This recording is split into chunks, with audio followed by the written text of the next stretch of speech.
अस्सलाम वालेकुम dear student, कैसे हैं आप सब। उम्मीद करती हूँ खैरियत से होंगे। तो स्टूडेंट सेकेंड ईयर का चैप्टर नंबर 19 हमने स्टार्ट किया हुआ, जिसका आज टॉपिक है मैकेनिज्म ऑफ डेवलपमेंट, जिसके अंदर हम देखेंगे कि बेसिकली डेवलपमेंट होती कैसे है। ठीक है, डेवलपमेंट के अंदर कौन कौन से पॉइंट्स आते हैं, कौन कौन से एक्सपेरिमेंट किए गए डेवलपमेंट को चेक करने के लिए। सबसे पहले यहाँ पे ना आपको ये भी सब जानते हैं कि एक सिंगल सेल है, ठीक है, और जिसमें जब स्पर्म एग जो होते हैं वो फ्यूज़ करते हैं तो जाइगोट बन जाता है। फिर जाइगोट के अंदर डिफरेंट डिवीजन्स होती रहती हैं, और इन डिवीजन से क्या होता है, एम्ब्रियो बनता है, और एम्ब्रियो से क्या होता है, एक इंडिविजुअल बन जाता है। तो जाइगोट के अंदर जो डिवीजन होती है ना, उसे हम बेसिकली क्लेवेज भी कहते हैं। तो जाइगोट जो होता है वो डिवाइड करता रहता है, बहुत सारे सेल्स बना लेता है। अब वो जो जाइगोट के बाद जो सेल्स होते हैं ना, हर एक सेल के पास क्या होता है, क्रोमोसोम, एक एक सेल के पास कंप्लीट सेट ऑफ क्रोमोसोम्स मौजूद होते हैं। और हर एक सेल के अंदर कंप्लीट सेट ऑफ क्रोमोसोम होंगे तो हर एक सेल के अंदर एबिलिटी होती है, वो क्या करते हैं, एक तो रिप्रोड्यूस भी कर सकते हैं, और उनके पास सारी की सारी इंस्ट्रक्शंस जो होती हैं वो पेरेंट्स से प्रॉपर तरीके से इंस्ट्रक्शन जो होती है उनके पास मौजूद होती है। तो यहाँ पे कुछ जैसे जैसे डिफ्रेंसिएशन होती है, यानी कि जाइगोट बनता है, जाइगोट के बाद जो एम्ब्रियो बनता है, एम्ब्रियो की स्टेजेस आ रही होती हैं। तो उसमें क्या हो रहा होता है कि कुछ सेल्स होते हैं वो एक्टिव होते रहते हैं, जिनका काम होता है, कुछ जो होते हैं वो नॉन एक्टिव हो जाते हैं। ठीक है, जिस तरह के लाइक कुछ आपके पास होते हैं सेल्स जो कि पबर्टी के दौरान ही या जवानी के दौरान ही एक्टिव होते हैं। फीमेल्स के अंदर भी होता है और मेल्स के अंदर भी होता है। कुछ जो होते हैं वो जो होते हैं जैसे एजिंग के दौरान एक्टिव होते हैं। तो ये सारा कुछ जो होता है ना इसके अंदर आता रहता है। तो यहाँ पे हमने ना इसके अंदर देखना है कि क्या जो डेवलपमेंट हो रही है उसके अंदर न्यूक्लियस का क्या रोल होता है, साइटोप्लाज्म का रोल क्या होता है, कि न्यूक्लियस जो होता है वो डेवलपमेंट के लिए ज़रूरी होता है या साइटोप्लाज्म ज़रूरी होता है। तो इसके अंदर हमने ना डिफरेंट तरह के ना एक्सपेरिमेंट किए गए हैं। सबसे पहला जो एक्सपेरिमेंट था वो 1892 के अंदर एक हेंस्ट डिट्रिच जो था उसने किया। उसने क्या किया, एक सी ऑर्चिन लिया। ठीक है, ये आपके पास एक एक्वेटिक एनिमल है सी ऑर्चिन, उसका उसने एग लिया है 2 सेल स्टेज पे। मतलब एक एग है, 2 सेल स्टेज का मतलब ये होता है कि उसको 2 सेल उसके डिवाइड हो गए, 2 बन गए हैं। ठीक है, एक एग है, उसको डिवाइड करके 2 बना दिए हैं। ठीक है, तो ये वाला इस तरह है। अब उसने क्या किया है, इन दोनों को 2 टू सेल स्टेजेस पे जो थे ना एग, उनको उसने क्या कर दिया, डेवलप होने के लिए देखा। उसने देखा कि दोनों के अंदर ना डिवीजन देखी, कि जैसे ये सी ऑर्चिन था इसको 2 सेल स्टेज पे लिया और उसके अंदर डिवीजन को नोट किया।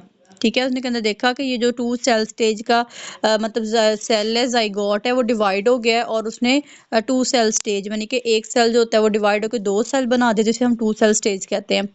तो इन दोनों सेल्स के अंदर उसने देखा कि क्या अब उसने जैसे ही सेल को लिया और उन दोनों सेल स्टेजेस को उसने स्टडी किया, तो उसने कहा कि दोनों सेल के अंदर क्या मौजूद था, कंप्लीट जेनेटिक इन्फॉर्मेशन मौजूद थी पेरेंट्स से। इसका यहाँ पे उसने प्रूफ कर दिया कि जो होते हैं ना, मतलब जो सेल्स होते हैं जाइगोट के बाद सेल्स बनते रहते हैं, तो जो हर एक सेल होता है उसके पास कंप्लीट अपना जेनेटिक इन्फॉर्मेशन होती है जो ओरिजिनल जाइगोट के पास होती है। ठीक है, तो एक एक्सपेरिमेंट ये किया गया।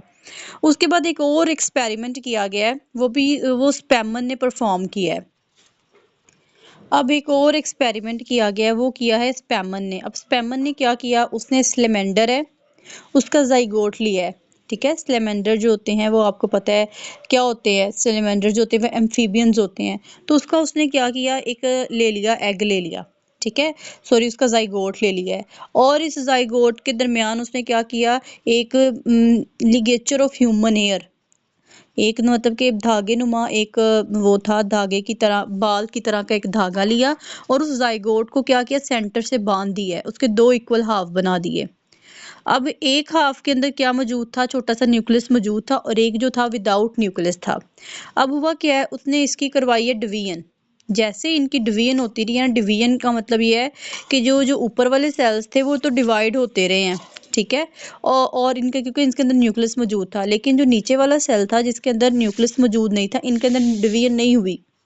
फिर उसने बाद देखा कि जब 16 सेल स्टेज पे आ गया ना, ये जो ऊपर वाला सेल है जिसके अंदर न्यूक्लियस था, इसके अंदर जब 16 सेल स्टेज की डिवीजन हुई, उसके बाद क्या हुआ है कि उसके अंदर से एक न्यूक्लियस था, उसने क्या किया, यहाँ से मूव किया है, और वो उसने क्या किया, सेल की दूसरी साइड पे चला गया है।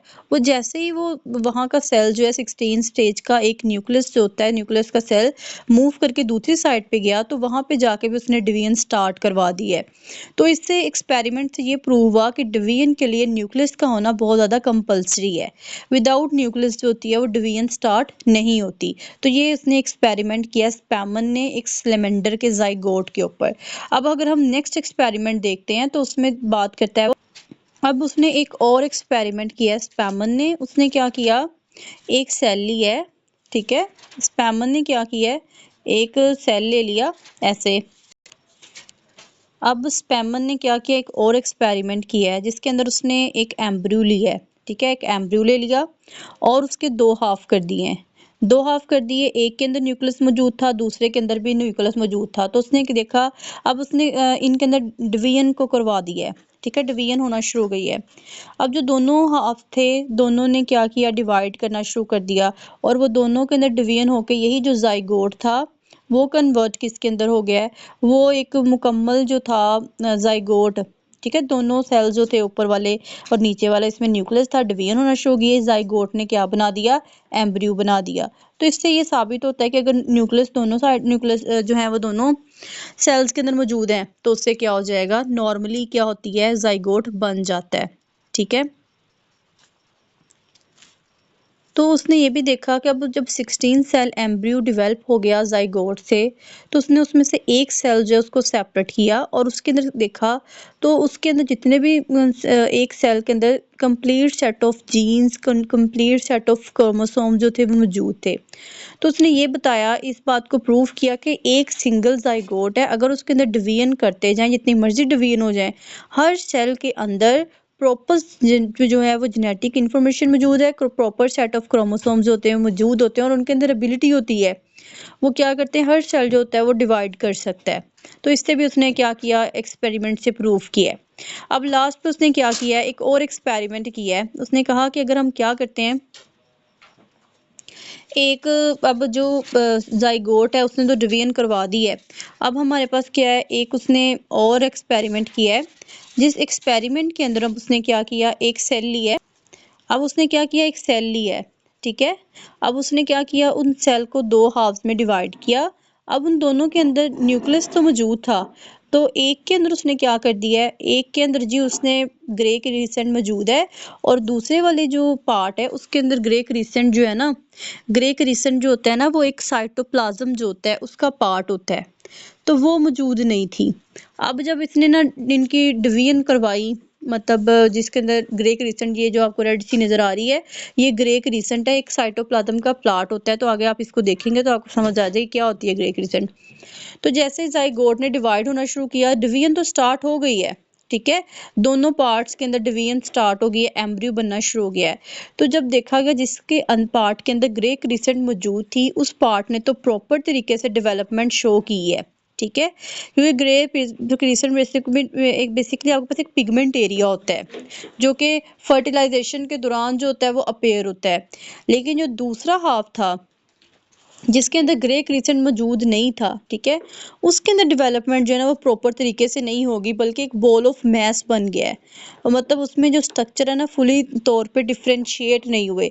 तो उससे उसने ये बात प्रूव की है कि जो जाइगोट है वो डिवीजन करवाता है, लेकिन प्रॉपर जो स्ट्रक्चर की डेवलपमेंट है, डिफ्रेंसिएशन है, वो साइटोप्लाज्म ने करवानी होती है, जो उसके अंदर ग्रे क्रिसेंट एक पिगमेंट एरिया है, जो साइटोप्लाज्म का पार्ट होता है, उसने करवाना होता है।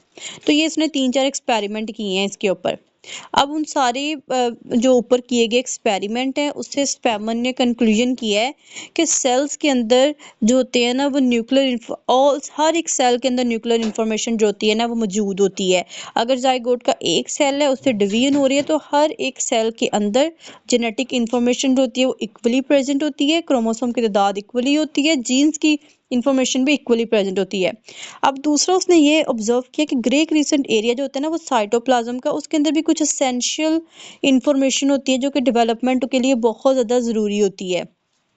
अगर तो एक सेल है जिसके अंदर न्यूक्लियर मटेरियल है, तो उससे क्या होता है कि सेल्स जो होते हैं वो डिफ्रेंशिएट कर जाते हैं। अब उसने ये बात बताई है कि 2 ऐसे वेज़ होते हैं जिसकी वज़ह से सेल्स जो होते हैं वो डिफरेंशिएशन भी करते हैं और फिर वो क्या कर सकते हैं, डिटर्मिनेटिव मॉलिक्यूल्स होते हैं उसको कमिट भी करते हैं। तो कैसे? एक तो क्लेवेज के दौरान जो साइटोप्लाज्मिक सेग्रीगेशन होती है ना, वो डिटर्मिनेटिव टेक प्लेस वो भी होती है। दूसरा जो होती है वो जो इंटरेक्शन होती है ना नेबरिंग सेल्स की, वो भी टेक प्लेस होती है। तो ये इसने बताया हुआ है कि इसका क्या-क्या रोल होता है। अब अगर हम बात करते हैं नेक्स्ट टॉपिक के अंदर कि साइटोप्लाज्म का क्या रोल होता है डेवलपमेंट के अंदर, पहले तो हमने न्यूक्लियस के अंदर देखा ना, न्यूक्लियस जो होता है वो डिवीजन करवाता है, साइटोप्लाज्म जो होती है वो डिफरेंशिएशन के अंदर रोल प्ले करती है। अब फर्दर उसने बताया किस तरह से ये डिफरेंशिएशन के अंदर रोल प्ले करती है, तो हम देखते हैं। अब इसके अंदर हम देखेंगे कि साइटोप्लाज्म का क्या रोल होता है डेवलपमेंट के अंदर। जो साइटोप्लाज्म है ना, इसके भी डिफरेंट पार्ट्स होते हैं, ठीक है। हर पार्ट जो होता है उसके अंदर जेनेटिक इन्फॉर्मेशन प्रेजेंट होती है और हर पार्ट जो होता है वो स्पेसिफिक होता है, वो स्पेसिफिक रोल प्ले कर रहा होता है, ठीक है। तो इस तरह जो इसी तरह उसने बताया हुआ है कि डिफरेंट साइटोप्लाज्मिक कंपोनेंट्स के अंदर डिफरेंट मोर्फोजेनेटिक डिटर्मिनेंट्स होते हैं जो कि सेल को डिफरेंशिएट करवाते हैं, ठीक है। एक साइटोप्लाज्म है, अब उसके भी क्या होते हैं, आगे से पार्ट होते हैं। हर पार्ट के अंदर जेनेटिक इन्फॉर्मेशन जो होती है वो डिफरेंट होती है, वो हर एक डिफरेंट ही रोल प्ले कर रही होती है। तो ये जो डिटर्मिनेंट्स होते हैं ना, वो ब्लास्टोमेयर्स जो होते हैं, और प्रेजेंट ब्लास्टोमेयर्स कहते हैं जब जाइगोट जो होता है वो डिवीजन कर रहा होता है। जाइगोट की डिवीजन के बाद जो एक स्टेज आती है, ठीक है, जिससे ब्लास्टूला स्टेज होती है, तो उसके जो सेल्स होते हैं ब्लास्टोमर्स होते हैं। तो ये डिटर्मिनेंट्स जो होते हैं ना वो ब्लास्टोमर्स में प्रेजेंट होते हैं। अब उसने यहाँ पे बताया हुआ है कि फर्टिलाइज्ड एग है एसिडियंस का, उसके अंदर क्या मौजूद है, साइटोप्लाज्म जो होता है, ठीक है। एक फर्टिलाइज्ड एग जो होता है ना एक्सीडियंस का, उसके अंदर जो साइटोप्लाज्म है उसके 5 रीजन्स में डिवाइड किया जाता है और वो हर एक रीजन का एक डिफरेंट कलर होता है और हर एक पार्ट जो होता है वो एक प्रॉपर फंक्शन पर परफॉर्म कर रहा होता है। तो यहाँ पे देखें, एक एसिडियंस जो होता है ना, आपके पास एक एम्फीबियंस ही है, तो उसका उसने साइटोप्लाज्म बताया हुआ है। तो पहला देखें, एक साइटोप्लाज्म है, ठीक है, और हर एक साइटोप्लाज्म के यहाँ पे इसने पार्ट बताए हैं। तो एक जो साइटोप्लाज्म का पार्ट है वो क्लियर साइटोप्लाज्म होता है जो कि लार्वा की एपिडर्मिस बनाता है। लार्वा समझते हैं ना आप, जो एम्ब्रियो की स्टेज, लार्वा जो होता है, जाइगोट जो होता है वो लार्वा में डेवलप हो जाता है, एक प्रॉपर इंडिविजुअल नहीं बनता है, लार्वल वो होता है। तो जिसमें एक लार्वा जो होता है उसकी एपिडर्मिस बनती है। येलो साइटोप्लाज्म जो होता है उसने क्या करना है, मसल सेल्स बनाने हैं। ग्रे वेजिटल साइटोप्लाज्म ने क्या बनानी है, गट बनानी होती है। और उसके बाद ग्रे इक्वेटोरियल साइटोप्लाज्म में उसने नोटोकॉर्ड और न्यूरल ट्यूब की फॉर्मेशन करनी होती है। तो ये हमने पढ़ा साइटोप्लाज्म और न्यूक्लियस का रोल क्या होता है डेवलपमेंट के अंदर।